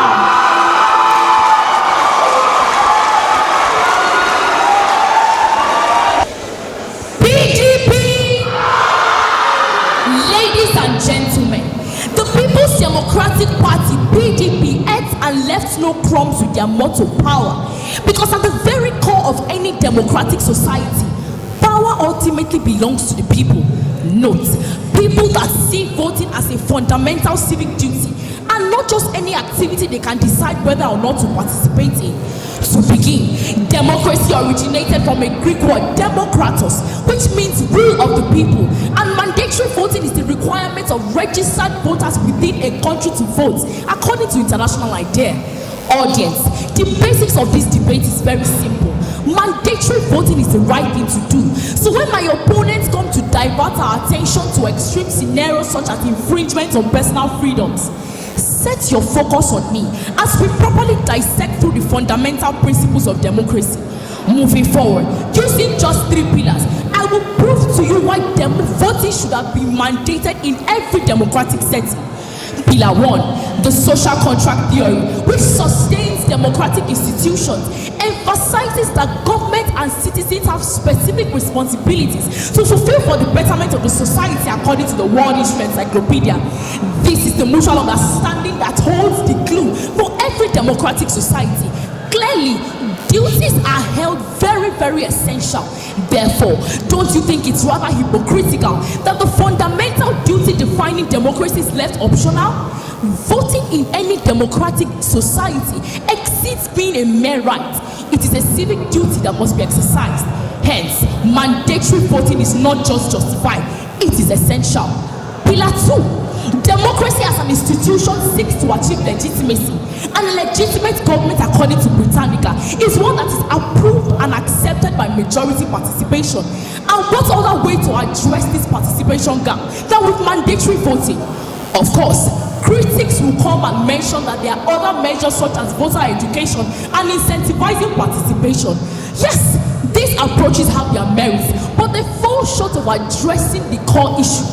Voter education might increase awareness, but it doesn't guarantee action. Giving of incentives might boost turnout temporarily, but they risk a transactional relationship with democracy. Hence, mandatory voting is not only justified, it is essential. Pillar 3, you know that power we all chorused at the beginning. Sooner than we can imagine, this power won't be ours anymore. Because during election periods, politicians will focus on the groups they know will vote, prioritizing their voices while leaving others they know will certainly not show up at the polls. But like Haaland, this is where mandatory voting comes into play to ensure effective representation and governance. Hence, mandatory voting is not only justified, it is essential. Judges, caterpillars attempting to dismantle the pillars of our argument today will argue that 1, mandatory voting infringes on the citizens' freedom of choice. First and foremost, what is the right? A 2015 paper published on the Australian Journal of Political Research defines right as a high priority, morally enforceable claim or entitlement to act in a certain way and have others do the same. Thus, a right both permits actions and imposes obligations, meaning that the right to vote supersedes an individual decision to abstain from voting. So that point cancelled. Error 2, mandating voting would increase the risk of disinterested voters. Audience, let me introduce you to the concept of behavioral spillover in psychology, where a change in one behavior prompted by an intervention unintentionally influences other behaviors. What this simply means is that when mandatory voting is introduced, what previously started off as a duty will then increase into a reform awareness and reform participatory. Hence, also, this is not a far-fetched idea, as it has proved effective in Australia, according to the Australian Effective Electoral Commission. Error 3, mandatory voting increases the risk of uninformed voters. Audience, we simply cannot strip the citizens their choice to make a choice simply because we think they are uninformed. And this notion that citizens have no information about politics is a backward decision that must end today. Citizens know clearly what they want. That is why the bulk of UIT went for Aweda, because he saw something that mattered to them the most, whether or not he was the best or most qualified candidate.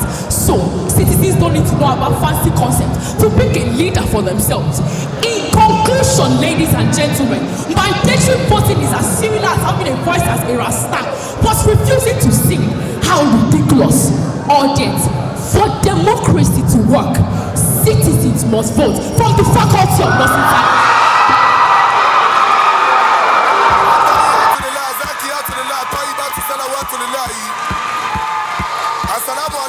Next faculty, the premier faculty, the premier university, and still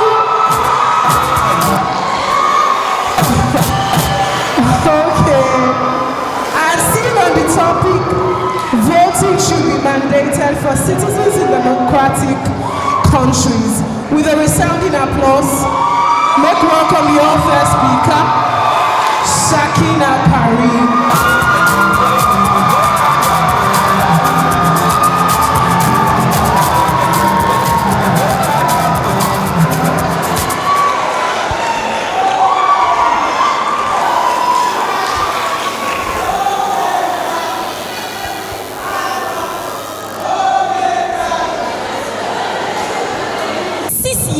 When Chinua Achebe published Things Fall Apart, he never thought that one day things will fall apart to the extent that nurses would advocate mandatory voting. Audience, I am not Martin Luther King Jr., but I have a dream. I dream of a society where democracy truly stands for choice, where voters' rights are protected, and where citizens trust the process. This, my dear audience, is a democracy we should strive for. Britannica defined democracy as a system of government in which power is vested in the people and exercised by them directly or through freely elected representatives. Voting is the process of indicating choice or will. And mandate, according to Merriam-Webster, means to officially require someone to do something. Esteemed audience, it is not surprising that those who nest deficiencies are the one bringing deficient arguments to the table. But as an artist, permit me to paint an accurate picture of mandatory voting in democratic countries using 5 strokes. First stroke, trust. Ladies and gentlemen, my opponents believe that voting should be mandated because it will enhance democracy through absolute majority. However, the Office for National Statistics revealed that 63% of voters had little or no confidence in election outcomes. What this means is that rather than mandating voting, the focus should be on addressing the electoral system to earn back public trust. For example, if public speakers refuse to speak at Jowo because they don't trust the judging system, the solution would not be forcing them to speak, but rather fixing the system. So you see, we don't need mandatory voting. We need systems that people want to participate in. Second stroke, democratic engagement, intelligent audience. My opponents argue that the end goal of mandatory voting is democratic engagement. However, the Institute for Research on Public Policy revealed that there is no correlation between an increase in people's participation in politics and democratic engagement. Moreover, a study by the American National Election Studies indicated that voters who are compelled to vote often lack adequate knowledge of the candidates compared to voluntary voters who are 70% informed. So you see, if my opponents argue that we still need mandatory voting as a temporary measure to increase voter turnout, it still doesn't change the fact that the system is faulty and that the voters are politically uninformed. Just like putting plaster on a wound that requires stitches, it will cover it up, but the bleeding will continue. Third stroke, punishment, intelligent audience. The Nigerian presidential election in 2023 had only 24.9 million voters out of 93 million registered voters, according to DataFight. On the other hand, a research by the University of Georgia revealed that mandatory voting is only effective with credible threat of fine or penalty. What this means is that to ensure the effectiveness of mandatory voting in a country like Nigeria, over 60 million voters who did not vote would either be fined, imprisoned, or denied basic amenities. Audience, my opponent is saying, citizen to citizen, you should be punished not for violating the law in any conventional sense, but simply for choosing not to participate in a system that you don't trust. There is Judas, and then there is my opponent. First stroke, quality. Judges, it is not enough for my opponent to tell us how mandatory voting has increased voter turnout in Australia from 60% to 91%. But has the quality increased? No. BBC published that spoiled votes has increased by 6% and blank votes by 22% after mandating voting. What this means is that 1 in every 17 votes is spoiled, and 11 in every 50 votes is blank, and thus not added to the final tally. This small number may look like nothing, but it can be very critical in deciding close votes. I mean, 1 mark will change your 69B to a 70A. Fifth stroke, democratic choice, intelligent audience. My opponents argued that mandatory voting doesn't really affect choice because they are only forcing us to vote, not choosing who we vote for. However, the Universal Declaration of Human Rights stated that democracy is not just in the form of which candidate to support, but the fundamental decision to participate at all. Judges, I am not advocating for voter apathy, but rather I believe that one should vote because you believe in the power of a ballot and not because you are forced to. I mean, you're judging because you're interested in public speaking, not because the VC compelled you. Finally, ladies and gentlemen, political scientist Aaron Littford said that mandatory voting was abolished in Netherlands in 1970 because it rejected faith in democracy. What this means is that true democratic participation cannot be coerced because a forced democracy is a weakened democracy, and a forced vote has no democratic value than silence. Audience, think about this. What is democratic? Enforcing people to vote and then punishing them when they refuse. Am I the only one, or is giving military? Finally, ladies and gentlemen, I have successfully painted that the idea of mandating voting is against the fundamental mandate of democracy. And for this reason, dear nurses, on your mandate, we shall not stand.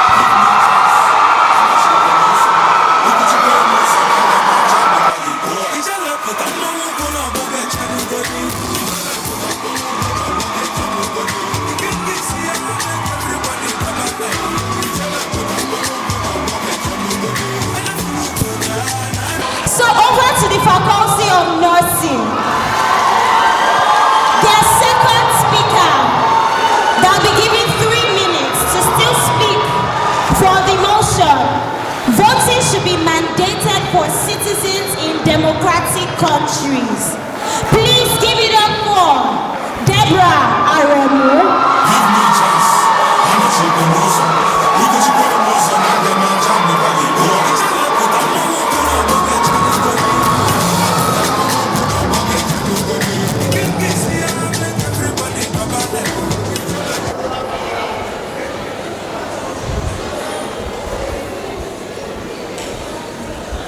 Look at these artists. They cannot even see the big picture. Worry not. Stroke by stroke, we will paint it for them. Voting should be mandated for citizens in democratic countries. And in 3 minutes, we will all agree. In 3 minutes, we will all see the big picture. Ladies and gentlemen, voting should be mandated because it will reduce political apathy. According to a 2020 article published by the Czech University of Life Sciences, one of the major reasons for political apathy is that people see the electoral process as corrupt and think that their votes do not even matter. By mandating them to participate in the voting process, it changes the narrative that their votes are not being regarded. It does not stop there. Through political participation, citizens are further exposed to other areas of politics that may be of interest to them. Let me paint a picture of Mrs. Sule, a 40-year-old woman who, after getting more involved in the electoral process, realizes her potential for political leadership and ventures into politics. This is what mandatory voting can achieve. This is the big picture. Moving on, mandatory voting promotes inclusivity and unity by ensuring that all eligible citizens, regardless of their background or political affiliations, actively participate in the electoral process. This widespread engagement guarantees that election outcome reflects the diverse needs of the entire population, fostering a sense of purpose and unity. By mandating everyone to vote, it creates a unified society where citizens from all walks of life come together to shape the nation's future. Australia, for example, recorded an improved social cohesion after the implementation of this policy, as reported by a 2023 article published on Agora think tank. This is what mandatory voting can achieve. This is the big picture. My opponent may paint a picture of poor enforcement. They may say that mandatory voting is rigorous and almost impossible to implement.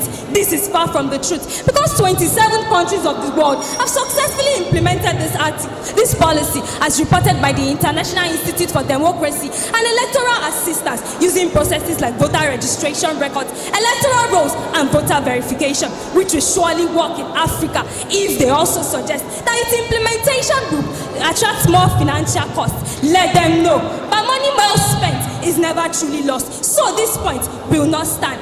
This is the big picture. My opponent may also paint a picture of bad electoral processes. They may say that mandatory voting puts the life of citizens at risk because of the rigging and insecurity during elections. They may even state a fact that many people have lost their lives and insecurity should be solved first. It is true, and we agree. However, the topic for today's debate is not a question of when, but a question of should. Our stance is that after prioritizing insecurity and ensuring free and fair elections, voting should be mandated. This is the big picture. In conclusion, we have painted a big picture showing why voting should be mandated. But if these artists still cannot strip out their own biases after your loss today, come to nothing, we'll give free hygiene.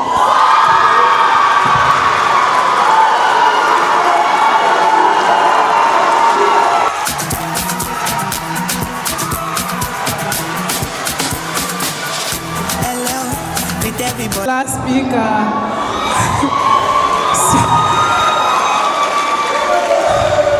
So are the artists ready to move to nursing? Alright, so moving to the last speaker for the night. Moving to the last speaker for the night. This is the last round, and we have the last speaker. Thank you. Thank you, Faculty of Arts. Thank you, Faculty of Arts. So we have our last speaker for the night. Ladies and gentlemen, still from the Premier Faculty, a round of applause for your last speaker. Second speaker for Faculty of Arts, Lawal Alima.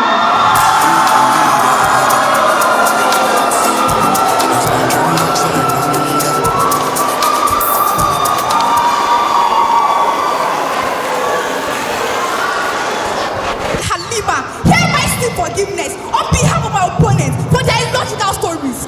Please pardon them. They are babies at Jowo. So now, listen to better stories from the Faculty of Elders. Chapter 1 of the people. Ladies and gentlemen, my opponent argued that voting is not just a right, but also a civic duty, and thus be mandated. However, Article 21 of the Universal Declaration of Human Rights states that everyone has the power to vote by freely choosing their leaders, and this vote shall be the foundation of the authority of the government. So you see, while it is acceptable that people vote for the sustainability of democracy, it is an infringement of their human rights for it to be mandated. Forcing people to vote, even when they feel none of the candidates offers viable solutions to their hardship, is asking them to choose between the devil and the Red Sea. Audience, if it is not of the people, then it is not democracy. Chapter 2, by the people. Judges, my opponent also argued that voters sell their votes for cash, but when it is mandated, there will be no need for such incentive. However, people want to prioritize their cash because they do not trust the system. If they do, there will be no need for either the money or force. Moreover, a 2020 study by the Pew Research Center shows that a 2020 by the Pew Research Center shows that 85% of voters express strong support for voluntary voting. Also, only 32 out of 195 countries worldwide mandated voting. So, if 84% of countries, if it is not by the people, then it is not democracy. Chapter 3, greatest Nigerian citizens. The truth is, when voting is mandated, it is no longer for you, the people. The system only works in favor of the politicians. For example, deliver a democratic state with one-party system. Voting is mandated for every qualified citizen, and so it is to the benefit of the politicians that no matter their level of inefficiency or abuse of power, citizens will have no choice but to vote. The point is simple: mandating voting makes all voters electoral prisoners, and this is what my opponents want from both you and I. Again, remember, if it is not for the people, then it is not democracy. In conclusion, intellectual audience, Abu Hamid said, democracy is the government of the people, by the people, and for the people. And I have shown that these student nurses have only come to inject the elements of this definition with nothing but expired claims and fallacies. Well, babies make mistakes, but you've been forgiven. So now, go home and see your mom.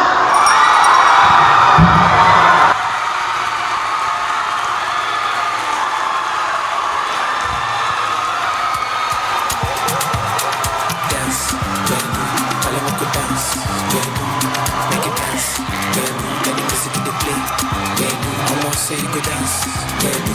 Tell him we go dance, baby. You go dance, baby. You go dance. For the vibe I've been out for days. Faculty of nursing. You people have annoyed Faculty of Arts. Jawa Rise of Legends. You know your faculty is making it to the next round. Let me hear you make some noise. Faculty of Veterinary Medicine are not even saying anything. Or the left already. Faculty of Veterinary Medicine, we see you. So if you're sure that your faculty is making it to ICC, as in ICC, can I hear you make some noise?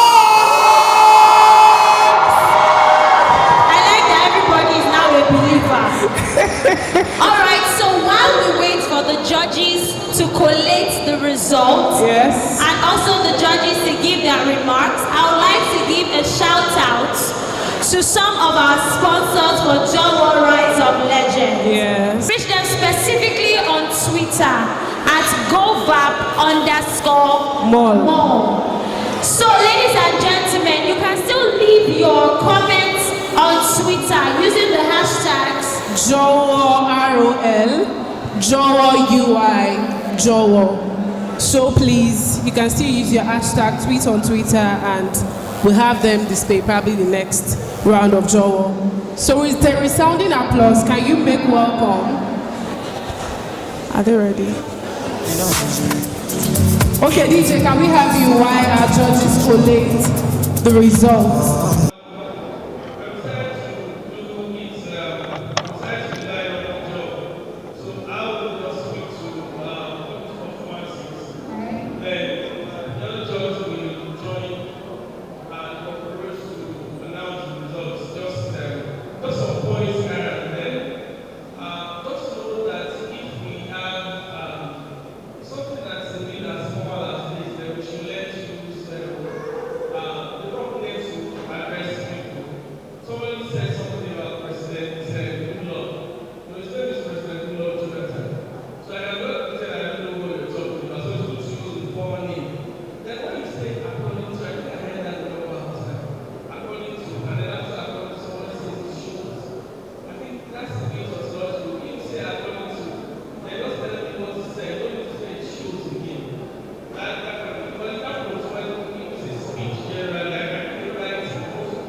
to present this event now.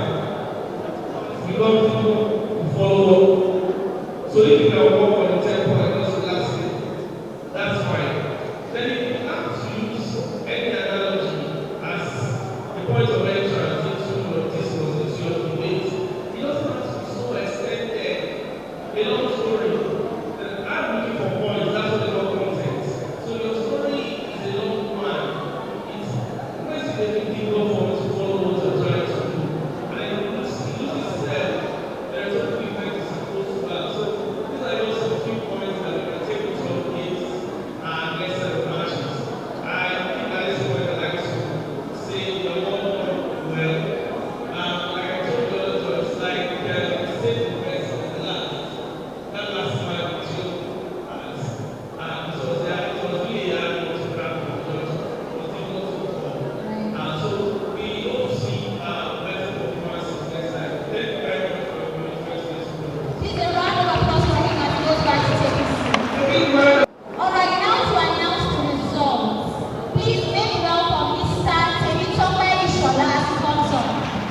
Please, a round of applause for him.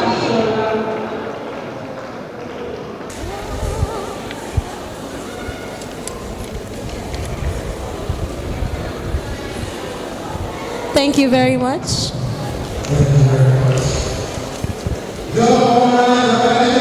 Stand up, speak up, shut up.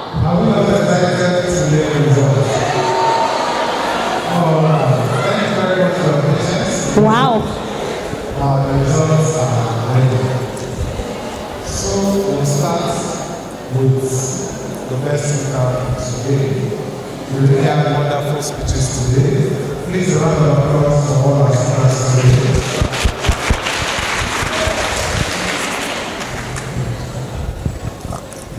So there are 3 good speakers today.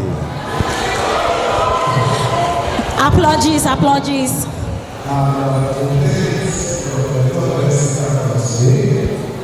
With an aggregate score of 77.6% for other years.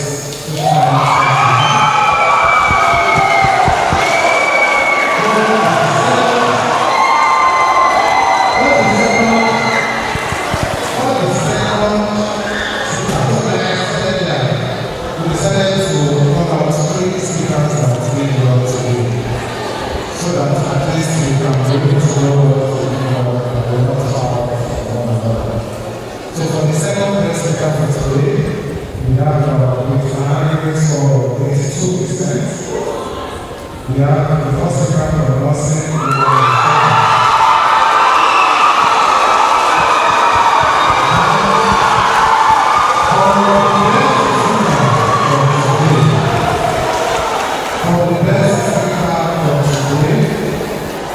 With an aggregate score of 85%, we have the first speaker from the Faculties From the Premier Faculty.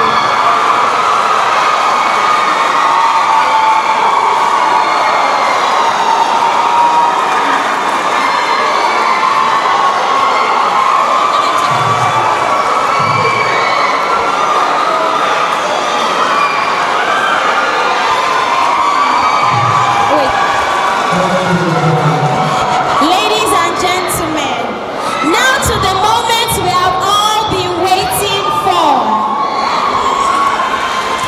Now to the moment we've all been waiting for. Please, let's calm down now.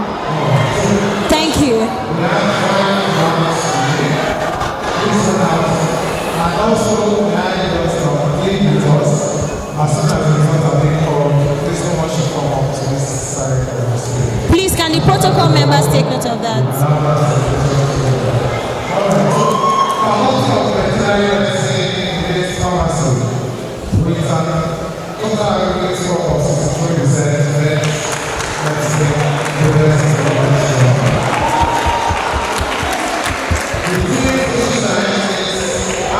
Faculty of Technology. Faculty of Technology has 64%. Social sciences have 76%.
people should calm down. For the last results of the evening, ladies and gentlemen,